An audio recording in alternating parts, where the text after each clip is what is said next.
नगरसूल येवला महामार्गावर railway gate तुटल्याने वाहतूक ठप्प, प्रवाशांचे हाल।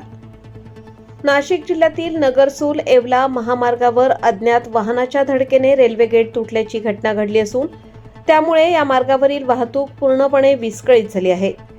अचानक घडलेल्या या घटनेमुळे रस्त्याच्या दोन्ही बाजूंना वाहनांच्या लांबच लांब रांगा लागल्या होत्या। महामार्गावर मोठ्या प्रमाणात वाहतूक कोंडी निर्माण झाल्याने एसटी बसेस, खासगी चारचाकी वाहने तसेच दुचाकीस्वार बऱ्याच वेळ अडकून पडले। प्रवाशांना प्रचंड मनस्ताप सहन करावा लागला।